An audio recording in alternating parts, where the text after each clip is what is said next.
पिप का मतलब क्या होता है, पिप क्यों ज़रूरी होता है। तो आज का जो हमारा टॉपिक है वो है पिप। तो आज हम बहुत ही अच्छी तरीके से पिप को समझेंगे और मैं पूरी कोशिश करूँगी कि मैं आपको पिप बहुत ही आसानी तरीके से समझा सकूँ। इस वीडियो को पूरा एंड तक प्लीज़ देखिएगा ताकि आपको बहुत ही ईजिली समझ में आ सके, और प्लीज़ इस चैनल को सब्सक्राइब ज़रूर कर दीजिएगा। तो आइए हम चलते हैं अपने स्क्रीन की तरफ। What is a pip in forex trading. Definition of pip, तो हम यहाँ पे समझने वाले हैं।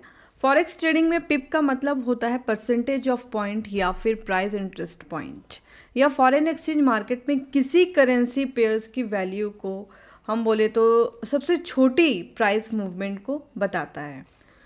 अगर हम इजी वर्ड में बात करें तो पिप करेंसी के प्राइस का स्मॉलेस्ट यूनिट है। फॉरेक्स ट्रेडिंग में ज़्यादातर करेंसी पेयर्स के लिए 1 पिप 0.001 होता है, यानी कि 4 डेसिमल प्लेसेस तक। किसमें?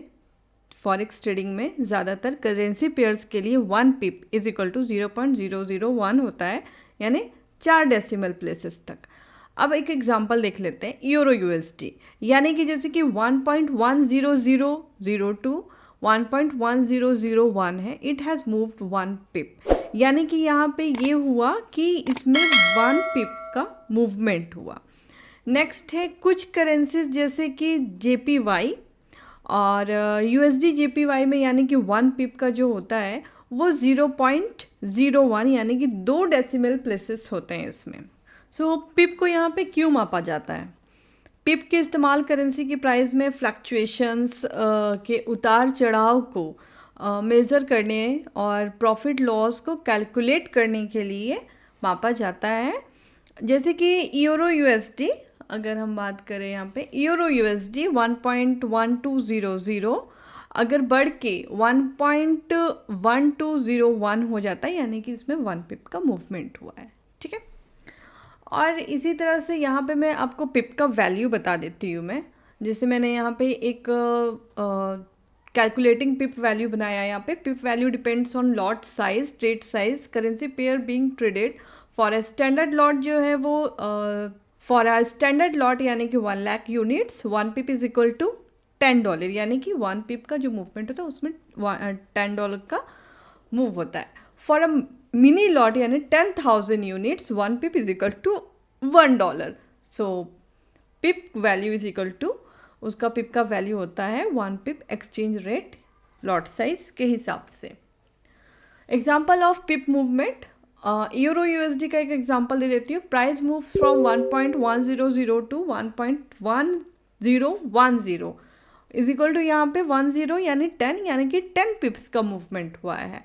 और अगर यूएसडी जेपीवाई का एग्जांपल दे तो price moves from 110.20 then to 110.50 यानी कि 50, यानी कि 50 पिप्स का मूव हुआ है यहाँ पे।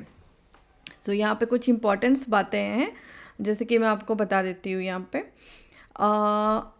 Pips are the smallest unit of price change in forex. ये प्राइस जो होता है, ये प्राइस चेंज को ट्रैक करने का स्टैंडर्ड तरीका है। पिप का इस्तेमाल जो होता है वो प्रॉफिट एंड लॉस कैलकुलेट करने के लिए होता है। यह ट्रेडर्स को समझने की में मदद करता है उनकी ट्रेड को कितने रिस्क या फिर प्रॉफिटेबल उनको बनाना है, या फिर कितना रिस्की और कितना प्रॉफिटेबल होगा। पिप को यहाँ समझना बहुत ही इजी है।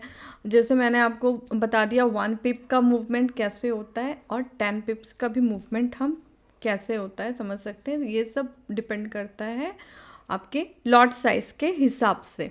यानी कि अगर एक इसका फॉर्मूला होता है, पिप की जो वैल्यू निकालने का एक फॉर्मूला होता है, pip value is equal to 1 pip standard movement जो आपका लॉट लिए हैं, then exchange rate into trade का जो साइज़ है वो लेना है, और फिर आपको लॉट का साइज़ लेना है।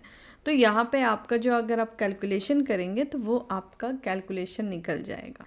पिप जो है प्रॉफिट और लॉस कैलकुलेट करने में बहुत ज़्यादा हेल्प करती है, बहुत ज़्यादा मदद करती है। ये मैंने एक छोटा सा डेफिनेशन दिया है पिप्स। तो मैंने यहाँ पे आपको बताया पिप्स क्यों ज़रूरी है, पिप्स का मतलब क्या होता है, और मेरा जो आज का टॉपिक था वो यही था। और शायद आई होप आपको ईज़िली आपको समझ में आया होगा कि पिप किसे कहते हैं और पिप का मूव जो होता है वो कैसे होता है। और अगर हम इसकी बात करें कि पिप को ईज़िली समझने के लिए, तो ये पिप प्रॉफिट और लॉस कैलकुलेट करने में बहुत ज़्यादा हेल्प करती है। So thank you so much.